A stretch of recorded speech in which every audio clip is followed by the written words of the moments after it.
Berjumpa lagi dengan saya di Karya Channel. Salam jumpa lagi.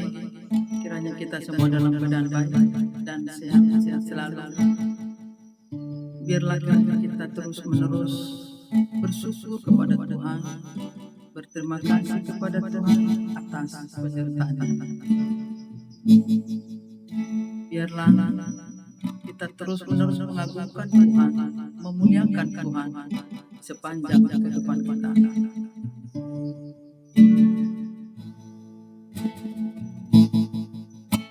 Makasih Tuhan untuk kasih setia yang Kau alami dalam hidupku. Terima kasih Yesus untuk kebaikan-Mu sepanjang hidupku. Terima kasih Yesus buat anugerah yang Kau beri sebab hari ini Tuhan berkati. Syukur bagi sebab hari ini Tuhan berkati. Syukur bagi kita patut bersyukur kepada Tuhan karena anugerah-Nya, kebaikan-Nya melimpah dalam hidup kita.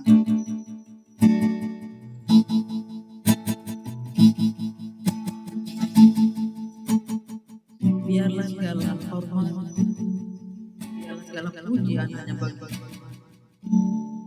yang sudah memberkati kita, yang sudah melindungi kita.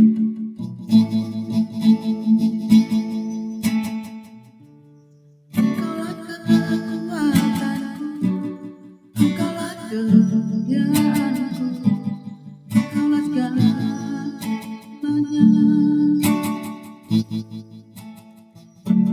Engkau permata yang indah, takkan pernah lepaskan.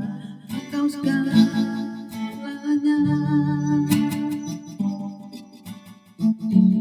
Engkaulah segalanya. Yesuslah segalanya.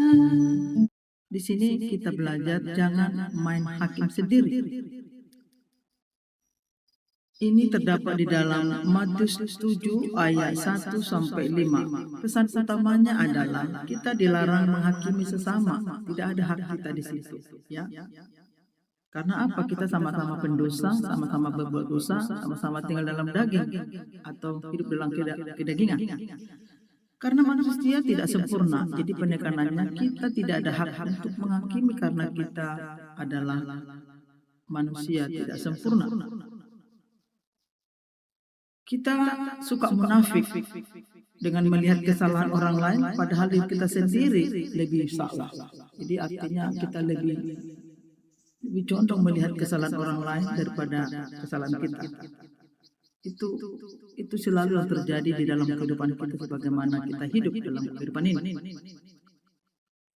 Maka di sini perlu dipesankan kepada kita melalui pembelajaran ini supaya kita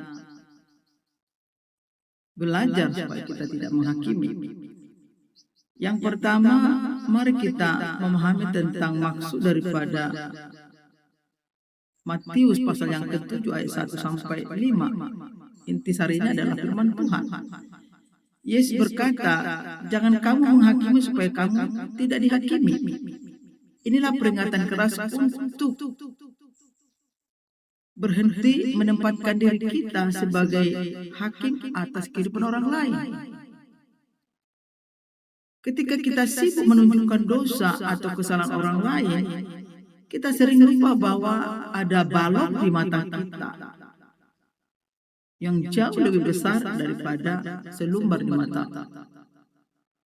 saudara kita. Jadi mari kita ini ya memiliki kesadaran lah supaya kita itu menyadari bahwa kita lebih banyak salah daripada orang lain, supaya kita tidak mudah menghakimi kehidupan orang lain.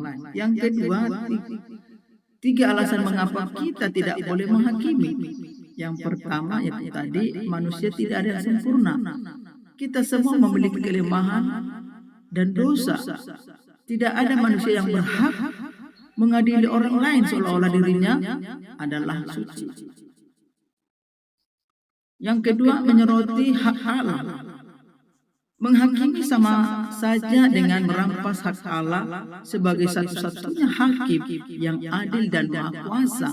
Manusia tidak ada melihat kedalaman seseorang, hanya Tuhan yang tahu.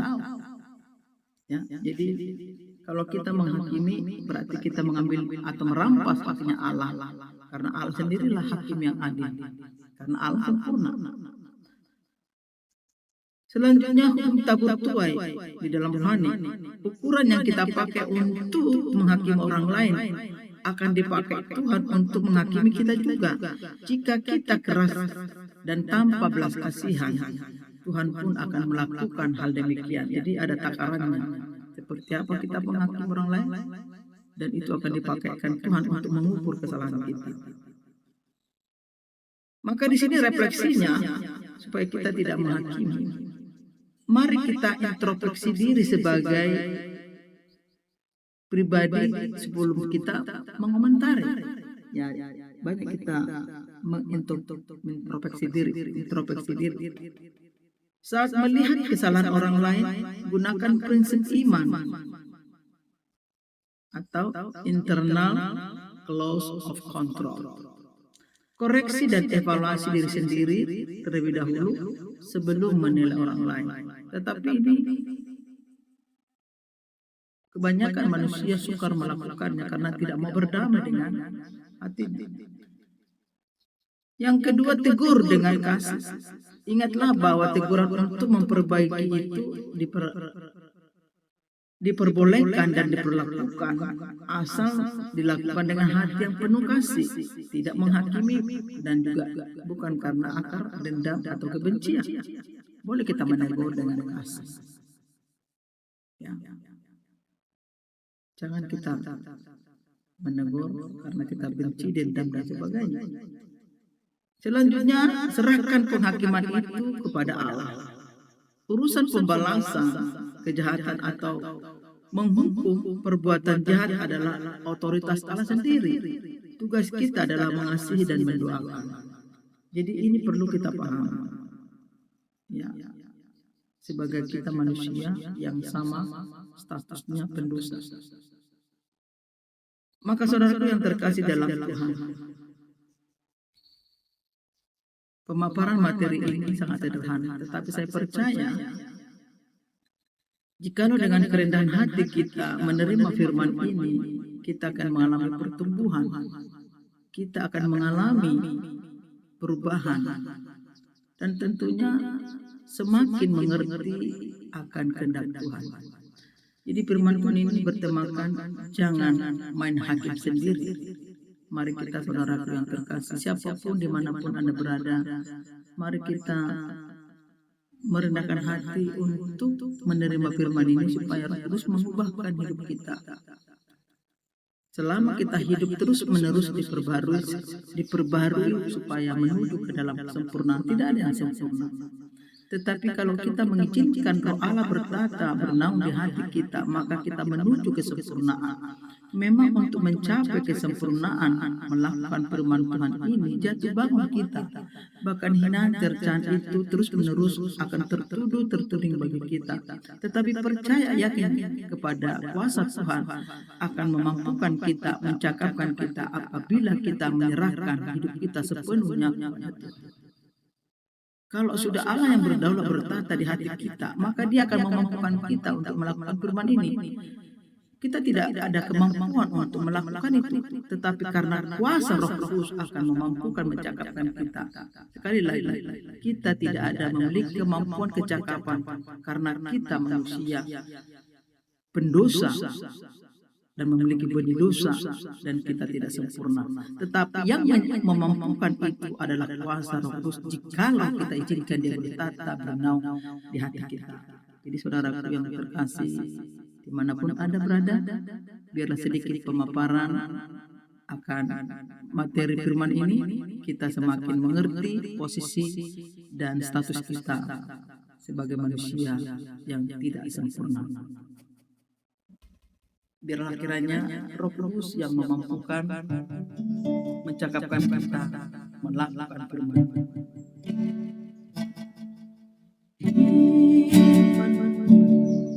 Kita bagi kakiku terang bagi jalanku.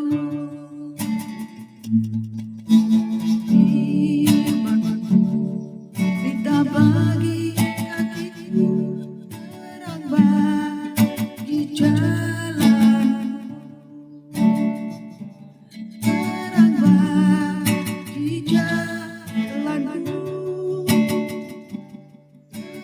bagi jalanku. Tuhan Yesus memberkati kita semua. Shalom.